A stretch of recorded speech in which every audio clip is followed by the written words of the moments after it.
이번엔 우리 사회에 또 간과할 수 없는 아주 중요한 경향이자 네. 어떻게 보면 주어진 미래라고도 하는 저출산 문제. 정해진 미래. 예. 정해진 미래. 인구가 1억은 돼야지 이제 경제의 어떤 한 사가 될 수 있다라고 하는 그런 얘기들을 많이 들었던 기억이 납니다. 그 기반 밑에는 이렇게 인구가 이렇게 줄면 우리나라가 어떻게 되는 거지라고 하는 우려가 깔려 있다는 말이죠. 인구가 줄어드는 것은 꼭 부정적으로만 봐야 될 문제냐? 우리가 지난 50년 동안 정점을 향한 질주, 그 결국은 바닥으로 질주를 한 거죠. 결국은 스스로를 재생산할 수 없는 사회 자체는 당연히 실패한 사회. 우리가 어떻게 평가를 하든 스스로를 재생산할 수 없는 이 사회라면 그건 당연히 실패한 사회고 병든 사회일 수밖에 없는 거죠. 안녕하세요. 랩2050TV 김중래입니다. 네, 안녕하세요. 이원재입니다. 네, 오늘 또 소중한 모시고 한번 저출산 고령화 문제에 대해서 얘기를 좀 나눠보도록 하겠습니다. 자, 문재인 정부 때 저출산 고령사회위원회 부위원장을 역임하신 서영수 모셨습니다. 네, 반갑습니다. 서영수입니다. 아니, 제가 서영수 부위원장님과는 또 특별한 인연이 있어서요. 어떤 인연인가요? 이전에 제가 언론사 출신이잖아요. 한겨레 신문사 사장님이셨어요. 그렇습니다. 네, 그러니까 제가 사장님을 모시고 일을 했던 그런 관계입니다. 그리고 근데 그만두시고 나서 또 고령사회에 예전부터 관심이 많으셔가지고 고령자들을 위한 사회적 기업, 어떤 형태의 이 공익을 위한 그런 기업체를 또 구상을 하시고 사람들하고 모여서 토론도 하시고 이런 작업하시는 것도 제가 좀 지켜보기도 하고 그런 인연이 좀 있습니다. 저도 사회적 기업 연구를 하고 그랬어요. 사실 부위원장님 정말 독특한 이력을 좀 가지셨어요. 일단 1957년생이시고 경남 양산에서 태어나셨고요. 1983년에 롯데 들어가셨죠. 예, 롯데 기획실 들어가셨는데 근데 사회에 대한 열정이 가득하셨어요. 그래갖고 한겨레신문 창간 때 참 대기업 이걸 던지시고 87년 10월. 87년 10월. 잠깐 사무국 때. 서울이 들끓을 때 바로 그때였죠. 정말 초계와 같이 대기업 이걸 던지시고 한겨레신문에 몸담으시면서 그 이후로 쭉 이제 사장까지 경영 쪽으로 몸담으셨던 거고요. 그러니까 그때 민주화 운동 막 일어나고 민주화하자고 하는데 언론이 제대로 안 돼 있다 이런 생각으로 없던 한겨레 신문사를 만들려고 해직 기자들이나 시민들이 이렇게 모일 때. 그렇죠. 1987년. 네네. 6월 29일에 이제 노태우 6.29 선언하면서 그때까지는 이제 언론의 새로운 창간 자체를 이제 금지하고 있던 걸 그 당시에 풀었죠. 그러니까 그러면서 이제 새로운 신문 창간이 가능해졌고, 이제 그 계기로 해서 그 당시에 동아일보나 조선일보 해직 기자들 중심으로 해서 새로운 신문, 참 언론을 만들자는 취지에서 창간 사무국을 만든 게 1987년 10월. 그래서 그 다음엔 88년 5월에 한겨레신문이 창간되게 됐죠. 그래서 제가 처음 창간 사무국부터 참여를 하게 됐습니다. 사실 그 부분은 좀 2부에 그래. 조금 더 자세하게 사회적 역할, 이제 싱크탱크 그리고 저널리즘의 역할이니까 전반적인 사회 문제에서 한번 얘기 나눠보고요. 그래. 일단 오늘 그 주제에 초점을 맞춰서 바로 좀 진행을 좀 해보도록 하겠습니다. 자, 저출산 고령사회위원회들, 그러니까 얼마 정도 기간을 하셨다는 거죠? 조금 더 커서 올라가면은 사실 이제 저출산 고령사회위원회가 2005년도 참여정부 그 한 해 전에 2004년도에 고령화 및 미래사회위원회라는 전식이 있습니다. 제가 이제 그 위원회, 고령화 및 미래사회위원회 이제 민간위원 그때부터 민간위원회로 참여하면서 이제 그 다음에 저출산 고령사회위원회가 되면서 쭉 되면 제가 이제 2020년 1월부터 저출산 고령사회위원회 대통령님이 이제 위원장님이시고 제가 부위원장으로 해서 지난 5월 9일까지 한 2년 한 5개월 그게 결국 이제 코로나 이와 거의 같이 지냈던 시간을 부위원장으로 맡고 지난달에 일단 사임을 했습니다. 그 횟수로만 따져도 거의 20년 가까이. 그래, 16년. 네. 그 동안 깊은 고민을 해오셨기 때문에 저희가 오늘 아주 소중한 기회인 것 같습니다. 좀 들어보고 저희 랩 2050은 여러 가지로 새로운 시대 좀 진보의 어떤 새로운 가치에 대해서 논의를 하면서 우리가 새로운 갈 길을 찾아야 된다. 네. 보색의 과정을 좀 치열하게 좀 준비를 하고 전개를 하고 있는데요. 특히 오늘은 그러니까 지난 촬영 이제 앞으로 나오겠지만 그 환경 문제에 대해서 한번 우리가 깊이 있게 토론을 해봤고요.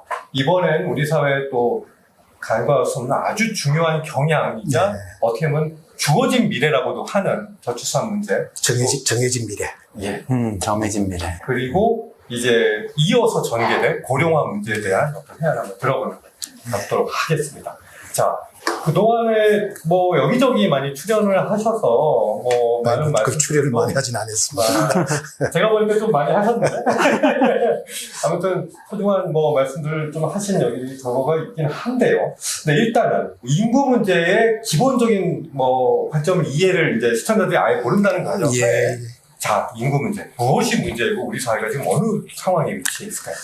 예, 일단 본론 진행하기 전에 두 가지 정도 좀 짚어야 될 것 같습니다. 지금 방금 그 진행자가 이제 저출산 고령화라는 것을 지금 저출산이라는 용어에 대해서 최근 한 2, 3년 전부터 좀 반성적인 그 논의가 있어 왔습니다. 저출산이 결국 이제 여성을 어떤 지금 이제 출산의 도구화한다라는 그런 이제 이념적인 접근부터 시작해서 굳이 저출생이라는 용어가 있는데 왜 그 저출산이라는 용어를 써야 되는 이런 저출산과 저출생이라는 용어가 근데 저출생이 오히려 조금 더 좀 중립적 용어 아니겠느냐 젠더 측면에서 그런 이게 저출생이라고 써야 하는 게 맞아요. 아니 거기서 제가 조금 부연설을 하는 건데 이제 저출산이라는 거 저출생이라는 자체가 이제 전문 학술 용어는 엄격히 분리가 되어 있습니다. 애초에 이제 만약 출산율은 퍼틸리티 레이트가 되고, 출생률은 버스 레이트가 되는데, 그래서 이제 여성의 출산 행위를 통해서 아동의 출생이라는 이제 있기 때문에, 어떻게 보면 출생과 출산은 다른 개념을 불구하고, 기왕에 같이 통용할 수 있는 경우라면은, 저출생이라는 용어를 쓰는 게 좋겠다라는 게 이제 그리고 저도 뭐 동의를 하고 있기 때문에 만약 굳이 저출산이라는 용어를 동일하지 않고 똑같은 의미라면 저출산이라는 용어보다는 저출생이라는 용어 조금은 이제 좀 모아가면 좋겠다 생각이 들고요. 네. 그 부분은 조금 고민하고. 그다음 이제 인구 문제와 방금 또 이제 진행자 진보의 가치를 말씀드립니다. 전통적으로 보면은 우리 이제 인구라는 문제는 결국 이제 가족의 문제와 불가분이기 때문에 이 가족의 가치 또는 거기 인구라는 게 또 국가의 하나의 어떤 자원이라 청에서 보면은 어떻게 보면 이 인구 문제는 진보의 아젠다가 아니고 사실은 보수 쪽의 아젠다였습니다. 보수 세력들 그렇죠. 그 결국은 이제 국가주의와 공동체이기 때문에 이제 그런 통념을 깬 게 1930년대에 미르달 부부 군단 그 스웨덴에서 군단입니다. 그 당시도 스웨덴 내에서도 그 당시 정치적인 이제 좌우 대립할 때 우파 세력들 자체가 인구 문제, 그 당시에 저출생 문제가 일어나기 때문에 우파들이 이 문제를 하기 위해서는 낙태도 금지를 하고, 그 다음에 피임도 금지, 이렇게 이제 전적 공개 오는 걸 거꾸로 이제 군나르 미르달과 미르달 부부가 거꾸로 이걸 이제 받아친 거죠. 그게 아니다. 결국 이제 가족의 문제, 인구의 문제 자체는 단순하게 이제 지금 낙태라든지 피임의 문제 해결 것이 아니고 이 사회 전체의 시스템, 특히 여성의 사회적 참여라든지 새로운 어떤 사회 기반 내지는 사회 보장 체제 자체를 이걸 전체적으로 바꿔내야만 해결될 수 있는 문제는 거꾸로 엎어친 거죠. 그러니까 사회민주당인 거죠. 그렇죠. 오히려 그렇게 그러면서 스웨덴에서부터 거꾸로 이제 인구 문제가 거꾸로 보수의 아젠다에서 진보의 아젠다로 옮겨가게 되는 거고. 학자인 군나르 미르달 그렇죠. 부부에 의해서 그게 보수에서 진보 아젠다로 넘어가게 됐다. 실제 스웨덴의 지금 그 사회 진보 세력들이 하던 사실 자체가 사실은 인구 문제에 촉발합니다.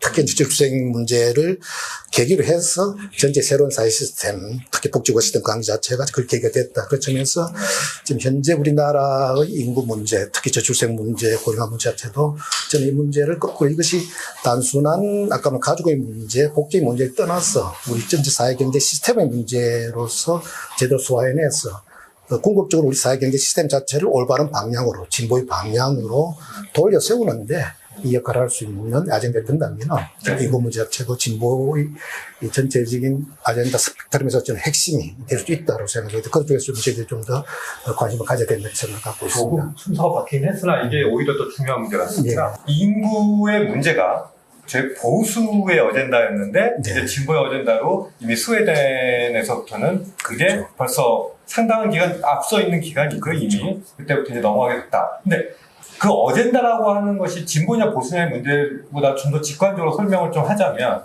인구 문제는 애초에 이제 메서스의 인구론에서부터 시작해서 또 이제 부국 강병의 시대 인구가 많은 나라가 강대국이다 라고 하는 그런 어떤 고정관념들이 이제 형성이 됐던 것 같고요.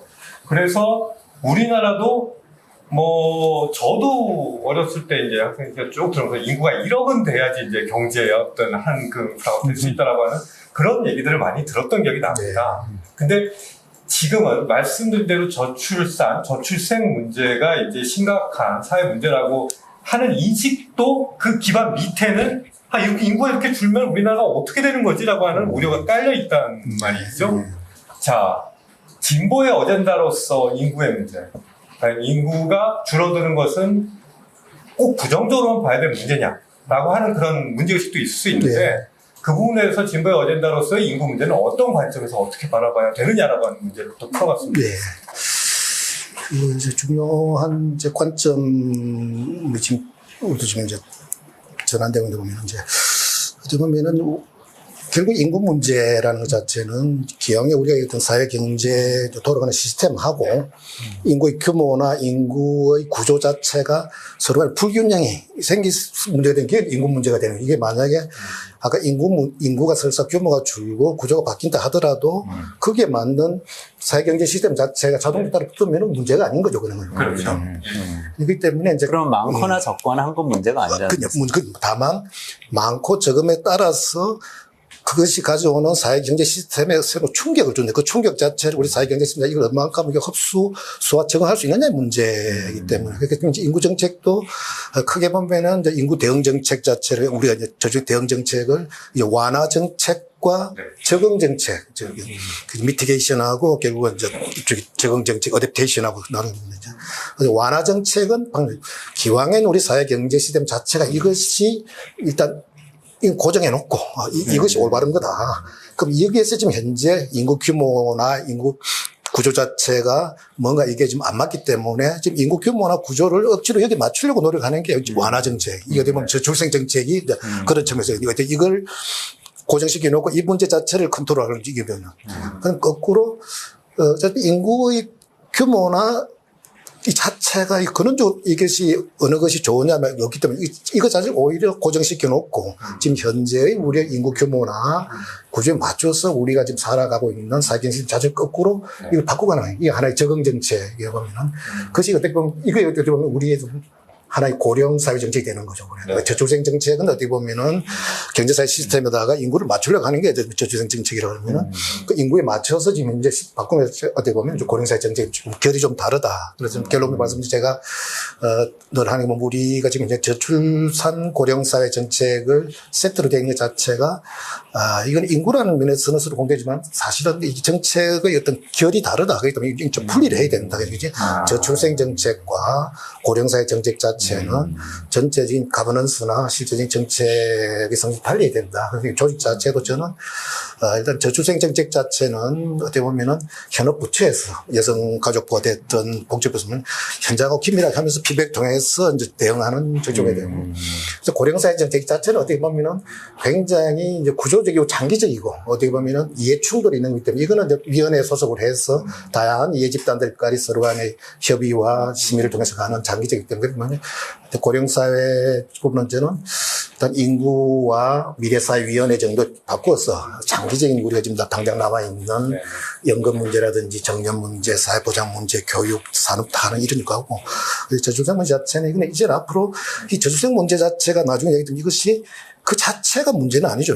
지금 청년들이 자기 처한 조건에서 가장 합리적으로 신중하게 결정해서 나온 결정이 지금 저출산이기 때문에 그 자체가 문제가 아니고 그건 표면에 드러나는 하나의 현상. 결국 그 이면에 있는 뭐 문제를 들여다봐야 되기 때문에 그러면 이것 자체를 하나의 독자적인 하나의 정책 영역으로 가는 건 이제는 지났다. 그건 아까 말한 단순하게 이제 태어난 아이 자체를 좀 쉽게 키우게 하는 그런 보육 지원으로서 가족 정책으로 사는 거는 현업 부처에서 여가부나 복습하면 되는 거고 그걸 따로 뭐 저출생 예산이다 정책 이렇게 하는 자체는 좀 오히려 탈피를 해야 된다. 그럼 이제 본질적인 문제 아까 말한 우리 적응 정책으로서 우리 전체적인 새로운 인구 규모나 구조에 맞도록 우리 전체 시스템을 어떻게 바꿀 것이냐. 그럼 그 계획이잖아요. 그럼 계획을 누가 합니까? 결국 보수가 하는 건 아니죠. 결국 진보가 하는 거기 때문에 저는 우리 정책 자체가 진보의 아젠다 돼야 된다 그런 생각을 갖고 있다는 말씀이시고, 다만 한 가지 이제 그럼에도 불구하고 사실은 우리가 지금 1900년도에 전체 세계 인구가 16억이었습니다. 16억. 그건 2000년이 61억이었거든요. 지금은 78억이니까 100년만 보더라면 인구가 좀 4배가 는 거죠. 16에서 61억짜리. 근데 거꾸로 우리가 산업혁명 보면은 1800년이 10억이었고, 그 다음에 1700년이 6억이었습니다. 그때는 100년 동안에 한 60년 자체가 이게 400% 늘었다는 자체가 어떻게 보면은 그 지난 1900 이후의 100년 지금까지 150년 자체가 어떻게 보면 좀 특별한 시기였던 거꾸로. 한 생물 종으로서 인간이라는 개체 수가 100년 사이에 4배가 는 이거 오히려 비정상이라고 봐야 되는 거예요. 그런 측면에서 보면은 우리 한반도도 저희들이 그 2천만, 그 할 때, 2천만 동포 할 때가 1905년이었습니다. 근데 그 남북 합쳐서 지금 현재 남북 합치면 8천만이기 때문에 그 4배가 늘는 것도 똑같은 현상이기 때문에 지금 현재 인구 규모 자체가 적정하냐 아니에 대해서는 많은 논의가 필요하다고 보고, 전 개인적인 얘기는 저는 세계 인구나 한반도 인구를 지금 현재 인구 저는 한 2분의 1 내지 3분의 1 정도로 좀 내려가는 그 충분히 가능하죠. 오히려 더 많다. 다만 문제는 그것이 얼마나 급격한 주냐에 따라서 이제 이 전체적인 규모의 문제가 아니고 전체 분포 구성 자체가 갑자기 왜곡됨으로 오는 그 우리 지금 생애 주기별로 역할이 있는데 어차피 청년층과 장년층과 노년층 이제 그것이 격격하게 왜곡되면서 오는 부담 자체를 우리 감당할 수 있는 속도로 줄어나느냐 문제하고, 더 근본적인 문제 자체는 그럼 좋다. 지금 현재 인구 규모는 과잉이라 치더라도 그러면 적정 인구가 있다고 우리 독일은 만약에 우리 남한 인구가 지금 5,200이 만약에 이게 2,500만 명 또는 2,000만 명이 적정 인구를 하더라도 그때가 떨어졌다가 그 적정 인구가 되면은 그 이후로는 계속 유지돼야 된다는 대전제가 있습니다. 적정 인구에 가면은 지금 현재 동일한 인구 유지하기 위해서는 부모 세대와 자녀 세대가 인구 규모가 같아야 되는데, 그러면은 합계 출산율, 여성 한 분이 평생 놓는 자녀 숫자 자체가 2명서는 회복을 해줘야 되는데, 그러니까 그렇게 해야 그 적정 유지되냐. 과연 현재 우리나라, 특히 우리나라에서 그러니까 한 가정에서 애 둘 둔다 자체는 쉽게 얘기하면 5 가구가 있으면은 한 가구는 애가 없을 수 있지 않습니까? 자기가 원하더라도. 그 다음 나머지 4가구에서 1명, 2명, 3명, 4명. 그렇게 해가 전체 5집을 합쳐서 평균 2명이 되기 때문에 그 얘기는 3명, 4명 자녀를 두어도 살아가는데 아무런 불리하거나 불안하거나 뭔가 부족한 게 없는 사회가 되어야만 가능. 지금 현재 우리의 사회경제 시스템, 특히 젊은이들 정비를 보면 과연 3명, 4명 자체를 은강생심이기 때문에 그러면 이 현재 사회 자체가 설사 적정으로 하더라도 지금 현재와 같은 원리로 돌아가는 사회경제 시스템 자체는 적정인을 유지할 수 없다. 그럼 결국은 궁극적으로 체제를 바뀌게 돼. 지금 현재 체제가 안 된다. 그러니까 그건 우리나라의 문제뿐만 아니고 지금 전체 모든 선진국 자체가 지금 대체 출산율인 이보다 훨씬 떨어지기 때문에 우리 사회 전체의 사회경제 시스템 자체가 그러니까 결국은 이게 만약에 대체 좀 낮으면은 시간이 문제지 언젠가는 소멸할 수밖에 없기 때문에 그걸 유지한다면 아까 대체 출산율 자체를 장기적으로 안정적으로 유지하기 위한 사회경제 시스템은 제가 보면 이런 경쟁 사회 시스템, 자본주의 시스템은 아니지 않느냐. 그럼 장기적으로 보면은 그건 우리나라가 특별히 더 심한 경우는 그러면 지금 현재 인구 규모 자체는 많을 수도 있다. 그렇지만 우리가 그 자체를 인구가 지금 저출생 연쇄 자체가 감당할 수 없는 정도의 빠른 속도로 가고 있다는 거하고 그다음에 설사 그걸 통해 적정이 됐다 하더라도 그 적정을 유지할 수 있는 현재 우리 사회 시스템 자체가 아니라는 우리가 같이 인식을 하고 그러면은 결국 그 이제 시간축을 어느 정도 잡고 그럼 거기에 적정한 어떤 우리 사회가 재생산될 수 있는 사회 자체가 될 수 있는데 어떻게 사회 시스템을 바꾸고 나가냐 고민하는 게 결국은 그건 결국 진보가 해야 될 일이라고 지금 생각하고 있는 거죠. 저는 그동안 고민하신 위원장님의 경륜이 묻어나는 대목이 저출산 고령사회위원회라고 우리가 뭉뚱그려서 하나의 제도를 만들었는데 저출생에 대한 대응 정책이라고 하는 것들의 결들, 실제 이제 정책들과 고령화라고 하는 것에 대응하는 문제들은 결이 완전히 다르고 이건 분리해서 대응하는 게 맞다라고 하는 부분들은 상당히 소중한 어떤 인사이트 같고요. 우리가 그걸 염두에 두고 심히 좀 봐야 될 것 같고 실제로 모든 정책의 컨트롤은 악마는 디테일에 있다고 생각하는 것처럼 그냥 뭉뚱해서 그냥 그거는 그런 거겠지라고 막연하게 생각하는 것이 문제라요. 맞아. 애 안 낳으니까 고령화 되겠지. 이렇게 생각하고 네. 있잖아요. 그 두 개는 전혀 연결돼 있지 맞아요. 않은 걸 수도 있는데 네, 맞습니다. 그래서 출생 문제를 조금 더 우리 깊이 네. 있게 좀 논의를 해보면 그 1980년에 우리 출생아가 86만 명이었단 말이에요. 네. 근데 당시 이제 출산율이라고 하는 것은 뭐 2.82 그게 전 세계에서 가장 최다 수준이라고 그때 하는 거. OECD에서 OECD 네, 내에서. 그 시점에서 그 시점에서 네. 근데 2020년에는 27만 명 네. 그냥 말 그대로 곤두박질 친 거죠. 우리가 압축 성장을 해온 것처럼 사실 인구 문제도 엄청난 압축 그렇죠. 그 뭐랄까요 이 그래프를 그렸다는 말씀이죠. 야 이때는 이제 0.84 작년에 0.81 작년에는 0.82 0.82. 올해 더 낮아지겠죠? 올해 조금 더 떨어질 거예요. 자 말씀드린 대로 이제 이 저출산 고령화에 대응하는 여러 가지 정책, 뭐 가족 지원 정책, 사회 경제 정책, 출산 장려 정책, 뭐큰 네. 나눠지겠지만, 자 출생의 문제 보실 때 아까 부회장님 또 훌륭한 지적을 해주셨죠. 젊은 세대들 특히 여성들에게 애를 낳으라는 식의 강요하는 듯한 비춰지는 그런 정책들은 실패할 수밖에 없다라고 네. 하는 인식. 자 이거 접근 방법을 어떻게 가져가는 것이 옳은가요? 특히 진보의 어젠다에서 본다면 1980년부터 2020년까지 한 40년간이 저는 저출생 지진 과정에 다니면서 그게 이제 전체 한 3번 정도의 결절점이 있습니다. 저는 그 인구 절벽, 제1차 인구 절벽, 제2차 인구 절벽, 제3차 인구 절벽 3번 이렇게 지금 지난 40년간 나오는데요. 아까 진행자 말씀하셨듯이 한 87만 명라는 것이 27만 명, 3분의 1 이하로 떨어지고 2.8에서 0.8 같다 보면 이게 이제 이런 선례가 없는. 그러니까 출산율 자체가 완만하게 떨어지는 게 아니라 네. 어느 시점에 뚝 떨어지고 네. 갔다가 뚝 떨어지고 그치. 이런 현상을 네. 보였던 거죠. 그게 1983년, 1983년이 우리가 출산율을 할 때 보면은 그 경계값이 한 3개 정도 있습니다. 그럼 하나는 아까 대체 출산율, 그러니까 부모 세대와 자녀 세대 숫자 같게만 하는 대체 출산율이 정확하게는 지금 선진국하면 2.07인데 보통 한 2.1 정도 보면 그 수준 유지해야만 부모 세대와 자녀 세대 같은 수준 유지하는. 그것이 하나의 이제 경계점이 되고, 그 다음에 그러면 떨어지면 1.3, 아까 2.1의 한 60% 선인 한 1.3 정도로 떨어지는, 그때 보면 이제 2.1 이상일 경우에는 고출산, 그 2.1 때는 저출산인데, 그 다음에 1.3 떨어지면 초저출산이라는 용어를 쓰고. 근데 그건 일반적인 고치는 우리나라만 특별하게 1.0, 2010 1.0 예를 들어 저는 왜냐하면 외국에는 없는 사례이기 때문에 우리나라만 일어나기 때문에 저는 이제 극저출산한 용어를 쓰는데 우리나라는 극저출산. 이거 지금 현재 한 40년 사이에 고출산 단계에서 저출산, 초저출산, 지금 극저출산까지 가 있는. 그럼 그 경계가 3번이 있겠죠. 3번 관리 자체가. 네. 1983년이 아까 말했죠. 1982년도하고 84년도 사이에 2년 사이에 84만 명에서 67만 명 정도가 17만이 가고 딱 2년 사이에 팡 떨어졌다. 그럼 이제 67만에서 쭉 해서 지금 2000년까지는 한 64만 유지를 합니다. 65만에서 지금 멀쩡하게 가다가 2001년이 다시 고백. 2001년이 1.3으로 떨어집니다. 그래서 2002년 되면 그러니까 2000년이 64만 태어나던 인구가 지금 2002년 되면은 49만으로 떨어집니다. 49만. 네. 그 15만 떨어집니다. 계단식으로 떨어지는군요. 그 다음에 요 49만 태어나서 2002년부터 멀쩡하게 또 2015년까지는 40만 명대로 유지를 합니다. 2010년 가다가.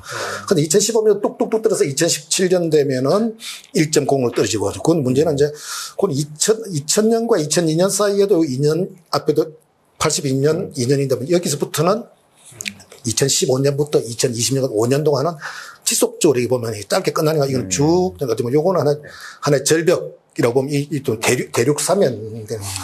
대륙선. 지금 진행되고 있는 상황.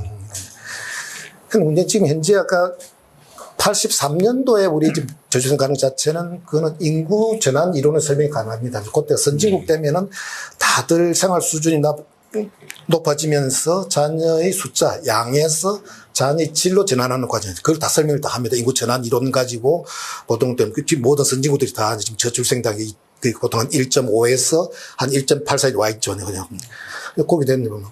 그 다음에 문제는 이제 1년도 오래 닥쳤던 이 부분 자체는 저는 인구 전환 이론에 이거는 이제 체제 전환이라고 저는 보는데, 우리가 이제 우리나라 같은 경우는 외환 위기 겪으면서 이제 고용 불안되면서 전체적인 이제 글로벌화돼 신자유주의 들어오면서 이제 새로운 신자유주의 체제로 오면서 그 부분에 대해서 이제 충격이 오는 거죠. 그런데 그 아까 초저출산을 겪은 지역 자체는 유일하게 남유럽과 동아시아밖에 없습니다. 나머지 선진국들은 아까 저출산 단계에 초저출산 넘어온 자체는 이태리, 스페인을 중심으로 한 그 남유럽과 그 다음에 일본 유시한 우리 대만, 싱가포르, 한국 요 구역만 지금 초저 떨어지는 여기는 저는 이게 이제 이 지역이 갖고 있는 기본적인 게 가족주의입니다. 복지국가 체제에서 자녀를 키우는 책임 자체가 중유럽이나 북유럽 같은 이거는 국가가 해준다. 자녀 키우는 거는 부모들 낳기만 하세요. 그다음에 영미권은 원래 자녀 키우는 거는 자기 스스로 하는 거다. 그 자립니까? 그런데 이쪽에 남유럽하고 동아시아 유럽권은 유일하게 자녀 키우는 부모가 해야 된다는 거예요. 이쪽에 이제 복지 체제에서 보면 이 가족주의와 어떤 신자유주의, 그 모든 국가적인 경쟁과 치열한 어떤 이 속에 저는 이 신자유주의와 이 가족주의 자체 간의 서로 내면 서로 원리가 다른 두 이념 자체가 잘못된 만남으로 통해서 초저출산 현상이 왔다. 초저출산 1.3 이하로 떨어진 지역 자체는 남유럽과 동아시아 이 자체는 저는 어째 원래 그 사람들이 갖고 있는 가족주의 이 사람들이 신자유 오기 전 1980년 90년 하다가 다른 데 훨씬 출산이 높았습니다. 그 신자유 오기 전에는 이 지역이 중유럽이나 북유럽보다 훨씬 출산이 높았던 지역인데 남유럽도 그렇고 동아시아도 그런데 이것이 갑자기 초저 떨어진 자체는 신자유주의에 대한 그것도 수용에서 오는 어떤 갈등, 그 사회적 갈등이에요. 그래서 지금 초저출산 현상 자체는 남유럽의 현상과 동아시아 현상적으로 떨어지는데, 근데 다른 나라 공인되면 유일하게 또 우리나라만 문제는 아까 우리나라도 처음부터 1.0 미만 우리나라밖에 없기 때문에 그러면은 아까 처음에 1차 절벽과 2차 절벽은 위에서 말하는 인구 전환 이론이나 그 다음에 체제 이론 설명이 가능한데 1975년 이후 2015년 이후에 지금까지 우리나라에서 1.0 이하의 출산율 자체는 설명할 수 있는 이론이 없는 거예요. 우리나라 유일한 성대면 저는 이거 일종의 하나의 우리 사회의 안옵니다. 이 자체 결국은 이제 그래도 일본이나 남유럽에서는 1.3대 유지하는데 우리가 더 떨어지고 특히 싱가포르 따라온 자체는 이건 결국 이 체제 갖고 있는 지나친 경제적으로 지나친 격차와 거기서 오는 어떤 경쟁 또는 이념적으로 지나친 분열과 거기서 오는 어떤 대립 이런 이 지역의 특수한 상황으로 설명할 수밖에 없는 거 아니냐 이런 생각 때문에 그렇게 생각하면 이제 아까 1차 인구 절벽, 2차 인구 절벽 3차 지금 대륙 사면 이 자체 되겠습니다. 이 부분에 대한 해석 자체를 그래서 제가 청년들을 만나보면은 그분들 지금 현재 심정들을 그러니까 그분들 하는 걸 정리를 해보면 그렇습니다. 딱 저는 뭐 두 가지로 요약하는 하나는 보면 이분들이 하나같이 하는 얘기가 자기들 세대는 자기 부모들 세대보다 더 불행하고 더 힘들다. 뭐 그건 우리가 이해를 하는 거죠. 이해를 일단. 근데 문제는 그다음 자기 자녀들 세대는 자신들 세대보다 더 불행해지고 더 어릴 거다. 다 그렇게 말합니다. 그 미래에 대한 불안, 자신이 없다는 거죠. 지금 그게 이제 어쩌면 지금 현재 우리 글로벌할 때는 하나 신자유주의 가져온 하나의 현상이라고 생각합니다. 그 정리를, 그 사람들이 심리로 들어가 있는 거고. 나머지 하나는 거죠. 일단은 부모는 자녀를 잘 키워야 된다. 그러니까 자녀를 잘 키울 수 있는 준비나 계획이 없는 사람이 자녀를 낳아서는 안 된다까지 얘기를 합니다. 그러네. 그럼 어떻게 키우는 게 잘 키우냐 물어보면은 또래들하고 경쟁시켜서 좋은 대학 보내고 좋은 직장 자기가 해주는 게 잘 키우는 거고 그 키울 수 있는 여력이나 준비가 없는 사람이 자녀를 누군지 그건 무책임하다. 우리가 그전에 하더라도 정년기가 돼서 결혼 안 하고 애를 안 놓으면 오히려 그 사람들이 뭔가를 설명 의무가 있지 않습니까? 내가 왜? 지금 설명이 바뀌는 거꾸로 결혼하고 애 놓는 들이 거꾸로 설명 나는 이렇게 준비가 됐기 때문에 애를 낳아도 된다고 생각해요.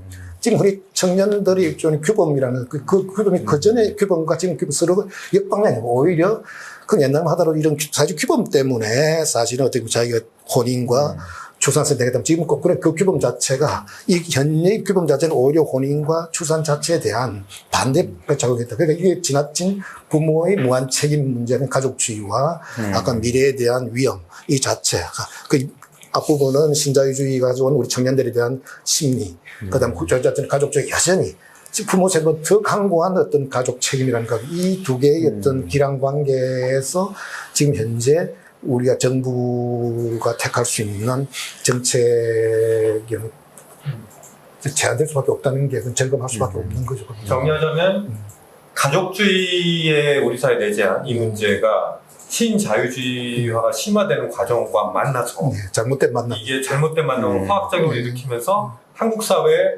재난 수준의 극저출생으로 이어지고 있다. 그리고 이런 부분들은 지금 남유럽과 우리 아시아의 동아시아에 나타나고 있는데 유교권 동아시아 이 재난적 상황은 이 국가들한테는 결국 미래를 저당 잡을 수 있는 안 좋은 방향으로 갈 수 있다라고 보시는 거죠. 그렇죠. 아까 말씀드린 적정 인구 규모를 떠나서 최소한도 이제 그 사회의 어떤 기본적인 동질성을 유지하면서 그러다 보면 고선 출산율 자체가 보면은 지금 이제 0.8이라는 숫자 자체를 제가 계산 만약에 0.8이라는 학교 출산율이 장기적으로 지속될 때 어떤 현상이 오느냐 하면은 좀 극단적인 이걸 뭐 다르게 인용을 하지 마십시오. 지금 현재 이제 한 해 태어나는 출생 한 25만 6만인데 보면 우리가 보통 이제 성비라고 했었는데 여성 100명에 남성이 한 105 정도 태어나기 때문에 여성이 좀 적습니다. 그러면 이제 작년에 이제 26만 같으면은 여성이 이제 12만 5천 정도 태어나면 이 모든 출산 계산때 여성 중심으로 하기 때문에 어떤 분 요즘 애 놓는 평균 나이가 33세입니다. 굉장히 늦어졌죠. 그러면 이제 세대별로 보면 한 3세대 정도 지나면 100년이잖아요. 100년이잖아요. 세세 100년이면. 그러면 현재 0.8이라는 것은 2.07명을 놔야 이제 엄마와 딸이 갖다 지는데, 이거, 그러면 0.8이라는 것 자체는 이게 이제 그 재생산율이라고 하는데 재생산율이 0.39로 떨어집니다. 0.39. 그러니까 이게 100명이면은 39년. 이런 식으로 해보면은 지금 현재 12만 5천 명이 앞으로 3세대가 지나면은 한 7,400명밖에 안 태어납니다. 그러니까 뭐 100년 후에는 태어난 딸이 7,400명이고. 그 다음 또 100년 지나면은 한 450명.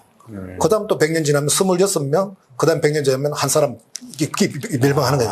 이게 딱 400, 이게 산술적 계산하면은 400년 되면은 이제 딸이 없어지는 건데. 그 중간에 지금 이제 200년 지나면은 아까 제가 450명, 진짜 12만 5천 명이 태어났던 사회하고 한 해 450명 태어난다는 자체, 그 100년 합쳐보면 전체 인구 10,000명이 안 되잖아요. 상상이잖아요. 그건 어차피 설사 소멸하지 않는다 하더라도 전혀 다른 성격이에요. 100년 지나도 지금 현재 12만 5천 명이 7,400명 된다는 얘기 자체는 100년 합쳐서 이게 보면 전체 인구가 지금 어디 보면 100만 만드는 사회가 된다는 자체. 한 해 여자아이가 7,000명 태어난다. 한 해, 그러니까 100년 지나 100년. 지금 12만 5천 명 태어나는 게 3세대만 지나면은 7,400명을 제세대 같으면은 100년 지나면 그러면 이 소멸하지 않는다 하더라도 이 사회 자체가 전혀 다른 성격이기 때문에 그럼 결국은 이 사회 자체가 결국 스스로를 재생산할 수 있는 능력 자체를 상실한 사회예요. 병든 사회고 불임의 사회예요.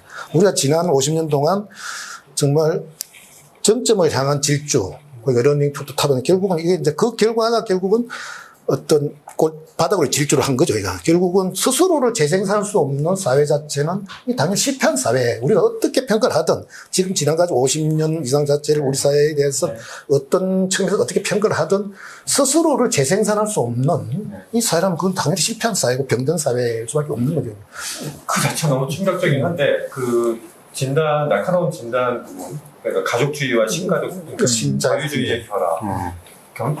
이코노미스트한테 성장의 문제, 우리 사회를 지속적으로 가능한 문제에서 이 문제의 심각성을 좀 어떻게 받아들이십니까? 저는 사실 듣고 굉장히 딱 직관적으로 공감이 되는 게 제도적인 거 이렇게 뭐 따져보기 전에 일단 스웨덴 사람이나 뭐 독일 사람, 영국 사람이나 좀 북부 유럽이나 앵글로색슨 쪽 사람들 만나면요, 사실은 자녀들한테 그렇게 많이 신경을 안 그렇죠. 써요. 그러니까 뭐 고등학교까지는 그래도 졸업을 시킨다. 네. 이 정도고 대학은 가면은 뭐 국가가 알아서 책임지거나 맞습니다. 자기가 알아서 은행에서 대출 받아서 가거나 이렇게 하는 거고 심지어 자녀들 조금 크고 나면은 아주 어릴 땐 잘 안 해. 조금 크고 나면 각자 사랑을 찾아서 또 떠나가잖아요. 부모들이 다. 그냥 자녀하고는 대면대면한 관계란 말이죠. 근데 맞아요. 우리나라는 진짜 이해 못할 거예요. 우리나라에선 20대 청년이 이런 생각을 한다는 거예요. 내가 집 한 채는 마련해야지 애를 낳지 말이야. 이런 생각은 할 수 없는 생각이거든요. 그런 나라 사람은 많이 다르다.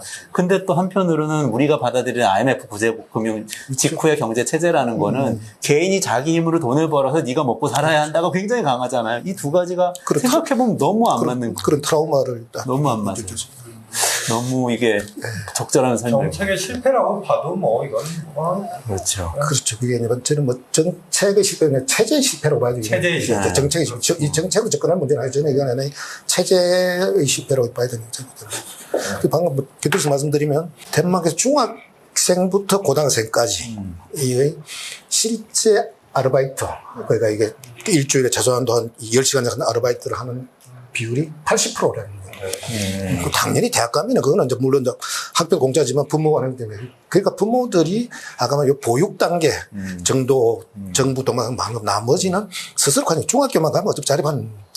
근데 지금 현재 우리 청년들 보면은 지금 왜 결혼과 출산 준비를 하면은 우선 노후 준비부터 먼저 한 다음에 결혼 준비하겠다는 거예요. 그러니까 어쨌든 주식 투자하고 부동 투자해서 노후에 대한 안전병 숫자 바뀌는 이걸 먼저 한 다음에 그만큼 그 미래에 대한 위험 불안자이기 때문에 가족을 선택하고 자녀를 선택하는 굉장히 위험한 선택이다. 이 사회 자체는. 이 위험한 선택 자체에 대한 아무런 어떤 우리 사회 공동체에서 그걸 보상해 줄 수 있는 아무런 그 신뢰도 없는 상태에서 스스로 독박을 짓는 이 자체라는 그 사람들은 굉장히 합리적이고 신중하게 아까 이 현재의 여건 자체를 그 사람들이 해석틀로 보면 당연히 그런 선택할 수밖에 없다는 거죠. 그죠? 맞습니다. 이거 좀 다른 결의 이제 부작용을 얘기하는 건데 그러다 보니까 워낙 심리적인 압박이나 이제 부담이 크니까 일종의 이제 욜로 현상이라고 젊은 층 중에서는 지금 쓰고 보자. 그래서 그렇죠. 지금 내가 돈 한 푼이 없어도 페라리를 몰아야 되고 좋은 뭐죠? 오마카세 스시를 먹어야 되고 이런 젊은이도 또 막 생겨났어요. 그러니까 말 그대로 일종의 당장을 즐기는 거죠, 그냥. 그런 현상도 사실 그건 안타깝지만 포기한 거죠, 뭐 일종의 어떻게 보면. 그래서 결국은 이제 그 개인의 합리적 선택 자체가 네, 합리적 선택이 안 그게 되는 다 이제 구성 효과를 통해서 이 사회에 대해서는 아주 비합리적인 결과를 아까 지금 똑같은 얘기 다시 하면은 합계 출산율이 0.8이라는 것은 부모 세대가 100명이면 그 자녀 세대는 그러면은 40명이 아니까 40명이 되고 그다음에 그 자녀 그 손자 세대는 16명이 되는 겁니다. 그럼 이것이 그대로 가면 지금 그 세대 가면 나중에 이제 부모 세대가 은퇴를 하면은 자녀 세대가 현역 세대다 보면은 그러면 40명이 부모 세대 100명과 그 자녀 세대 16명, 116명을 부양해야 되는 거예요. 그렇죠. 이 한 사람당 그 3명을 부양해야 돼요. 계속 그것을 가는 거예요. 그러니까 결국은 현역 세대 결국은 한 명이 그러니까 전체적인 노년 세대나 청세대가 100명, 그러니까 3명. 그냥 그건 아까 지금 현재의 우리 그 생애 주기별 역할 체제는 그 불가능한 거예요. 그 정도의 아까 속 때문에. 그러니까 아까 그 스스로 개인으로서는 가장 합리적인 선택이 하더라도 그것이 결국은 그것이 가져올 우리 사회 전체의 어떤 구성 효과로 봤을 때는 그건 지속 불가능하고 그런 측면에 대해서 그분들이 선택 자체를 개인 차원에서 저희들이 우리가 거기에 대해서 개입하지 않는다더라도 결국은 이제 그 선택을 뭔가 다른 방향 유도할 수 있는 정체적인 어떤 여건과 선택을 만들 수 있는 자체는 당연히 그건 국가 또는 사회 책무라고 봐야 되는 거죠. 그 부양 피부양 문제를 사실은 그 과거에는 가족주의적인 국가에서는 가족 내에서 그렇게 그렇죠. 됐지 않습니까?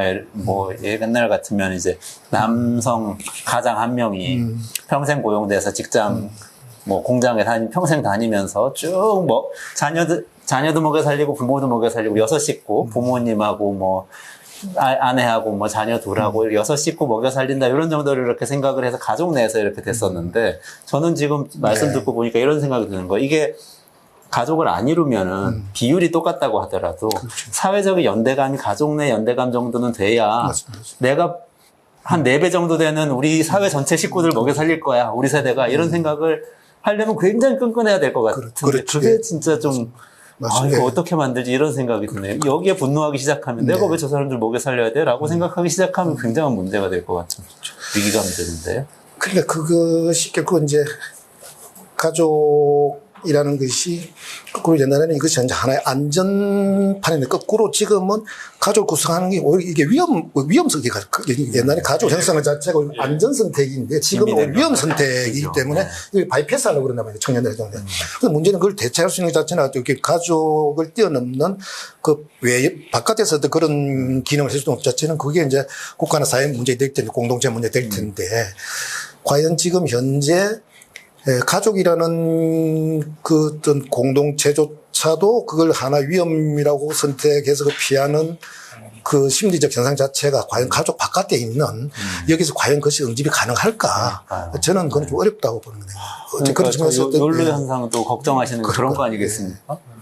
반복지 세력 같은 데 대해서 내가 행복하게 사는 게 중요한데 뭔가 방해가 되는 노인들이 많이 생긴다 이런 생각이 들까 봐 걱정. 그것이 이제 약간 부분 합리성이 전체 이제 비합리성 원전 자체는 그거에 대해서는 정말 어떻든 간에 실질적으로 많은 부분을 거기에 대한 자료나 그걸 가지고 공유를 하고 사실은 거기에 대한 일종의 어떤 교육이든 저는 어떤 공감, 공유 자체는 정말 절실하다. 근데 그런 점에서 이런 그 논의 자체도 사실은 좀 필요한 거라고 보고 있습니다. 특히 부위원장님께 여쭤보고 싶은 부분은 바로 그 지점에서 우리 사회가 뭐 이상적으로는 여러 가지 솔루션을 생각할 수는 있을 것 같아요. 머릿속으로는. 그러나 현실에서 실현 가능하고 효과를 낼 수 있는 정책들을 마련하는 것도 별개의 문제지 않습니까? 지난 그 저출산고령사회위원회가 나름대로 고민을 해오고 했던 얘기들 중에서 지금 특히 가족주의, 저는 지금까지 말씀을 들어보면 가족 지원 정책의 부분에서 좀 많이 힘을 들여야 하는 그런 문제의식을 많이 가지셨을 거라는 생각이 드는데 어느 정도까지 성과를 봤다고 자평할 수 있고 한계는 뭐였을까요? 그런 지점을 보시면. 아까 제가 이제 2004년부터 관심을 가지고 왔다고 했는데 사실은 이제 만약에 이제 국가나 정부가 관심을 가졌더라면은 그 전에 아까 1983년 이제 그때부터 사실 해야 되는 겁니다. 정말 여러분 기억하시겠지만 지금 보건사회연구원이라는 우리 좀 가장 큰 조직이 원래 태어난 원인이 고출산 대책을 하기 위해서 이제 산하 제한하기 위한 보건사 연구원 자체가 인구를 줄이죠. 고출산 대책으로 만든 조직이 보건사 연구원이에요. 둘 만나 잘 기르자 뭐 이런 표현을 만들어내. 지금은 이제 저출산 대책이 바뀌어 있는데 보면 하죠. 근데 1983년도에 벌써 우리는 아까 인구 전환으로 보면은 그때부터 사실은 이제 고출산 정책은 중단했어야죠. 우리가 뭐 저출산 정책 하라는 얘기는 아니고. 근데 그때 1996년까지 불임하면 거기에 대한 혜택을 주고 그 다음에 다자녀, 특히 셋째 자녀까지는 의료보험 혜택도 안 줬습니다. 그래서 그게 1996년까지 간 거예요. 그게 1983년까지 나는 거 아니고. 그럼 아까 말하는 우리 저출생 단계 왔을 때 1983년부터 초제가 2000년 사이에는 사실 그때는 오히려 정부가 좀 중립적으로만 있었다 하더라도 저는 이 문제를 훨씬 완화시켰을 것이다. 그다음에 사라진다니. 그 1차적인 정책, 일단 정책 그게 있었던 거고. 그다음에 아까 말씀하신 2002년도에 갑자기 이제 2000년도에 64만에서 49만 들이가 이제 그때 압득을 한 거예요. 그때 참여정부 와서 부랴부랴 해서 저출산 정책 만들고 했던 거예요. 이유가 있었던 거군요. 그렇게 해서 이제 2002년도에 지금 49만 태어나도 2002년생들이 금년 말고 작년에 대학 들어간 애들이에요. 그렇기 때문에 작년에 대학 수능이 떨어진 자체가 그러니까 64만 가던 애들이 49만이기 때문에. 근데 지금은 이제 재수생, 삼수생 가지고 한데 보면 앞으로 그게 2005년 되면은 지금 3만까지 떨어집니다. 그거 49만에서. 그게 최피고 나머지 2010년까지 그대로 갈 때는 앞으로 3년 내지 5년이 대학으로서 가장 지금 피지가 되는 거면 이제. 근데 그때부터 이제 부랴부랴 해서 아까 고령화 미래사회위원회, 저출산 고령사회위원회 만들었는데, 그때는 제가 말씀, 이거는 인구 전환 단계가 아니고, 이거는 체제 전환 단계, 아까 말하는, 이거는 좀 신자유주의 문제고, 그 다음에 이제 전체적인 글로벌 문제 같으면은 그때 주로 정책했던 게 보면은 보육지원책입니다. 보육지원, 애 너무 지원이 사실 그때는 이제 이 보육지원 정책은 그 앞단계 했어야 되고, 그다음에 2002년, 2005년부터는 체제 그렇게 해서 고용의 문제, 그다음에 사회 보장의 문제, 교육의 문제, 주택의 문제를 가져야 되는데 이거는 그냥 내팽치고 놓고 결국 보육 지원하기 때문에 그나마 조금 효과가 있어요. 그러니까 그것도 방향이 잘못된 간 거고. 그다음에 지금 아까 말한 2010년 이건 더 이제 어려운 상황이 되는데 보면 여기서 보면 원인 자체에 대해서 정확한 저희들이 포착을 못하기 때문에 아직은 그러니까 그 전체 아까 말하는 그 단계별로 그 당시의 원인 구조와 그게 대응하는 대응 구조 자체가 서로 엇나가 있었다. 그 전체적으로 보면 시간 자체가 보면 한 박자씩 늦게 간 부분.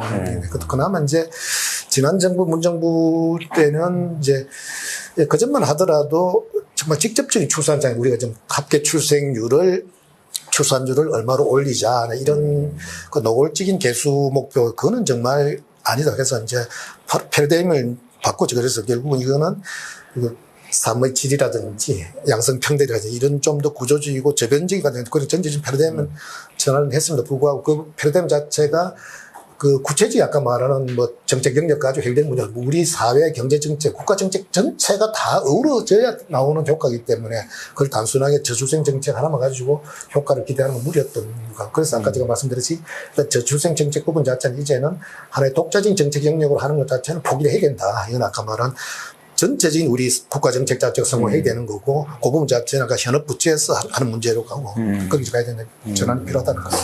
매우 참 어렵고 복합적인 문제라는 생각이 드는데요. 우리가 오늘 알아보니 일단 충격적으로 받아들여지는 몇 가지 인구의 변화의 문제, 그리고 말씀하셨던 부분 그 가족주의와 이제 신자유주의가 나타난 우리 사회의 독특한 어떤 심화돼서 나타나는 그런 문제들도 우리가 간과하지 않을 수 없는 문제라는 판단이 있었습니다.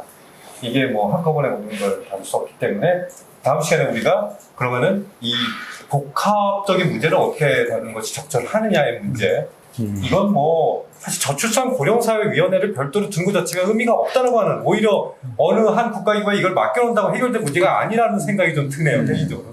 언제 거기에 좀 덧붙여서 혹시 뭐 정책적인 참여랄까? 지금 저는 한 박자씩 늦으셨다는 얘기가 너무 뼈 아프다는 생각이 들어요. 그러네요.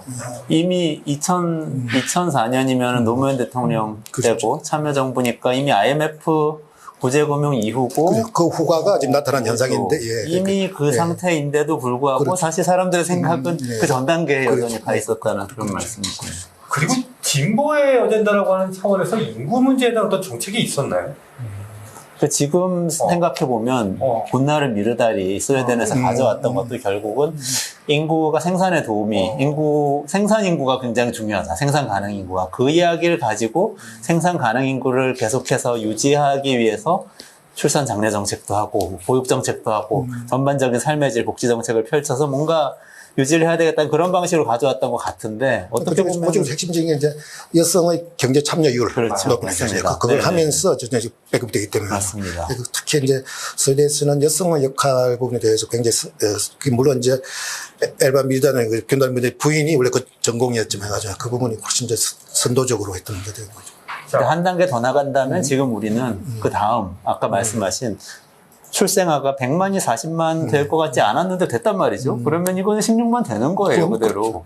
그러면 거기 어떻게 적응할 것인가. 고령사회 적응 정책으로 진보가 아젠다 전환을 빠르게 해야 된다, 이런 생각이 좀 드는데. 그 문제에서 저는 이제 오히려 저출생 문제 자체는 아까 말한 기반으로 이제 내면화시키면서 그 다음에 현업부처에서 이제 적극적인 필요하면서 오히려 이제 고령사회 정책, 인구 구조만 정책을 잘 하면은 지금 현재 어떻게 보면 이 저출생이라는 세상 자체도 인구 규모와 인구 구성과 우리 사회 시스템 자체가 서로 이제 부정합쳐 오는 거기 때문에 이걸 잘 맞추면 여기에 맞춰서 우리 사회 경제 시스템 자체를 잘 재조정하면은 거꾸로 나는 저출생 문제도 해결될 거다, 역으로. 고령사회 정책을 제대로 잘 해서 아까 인구의 문제와 시스템 문제 자체를 잘 정합성만 확보하면은 저출생 문제 자체도 난 자동적으로 해결할 수 있는 있을 거다. 그 피드백이 있을 거라는 믿음을 갖고 있습니다. 예, 지금까지 현상을 우리가 좀 얘기를 해봤는데요. 다음 시간에는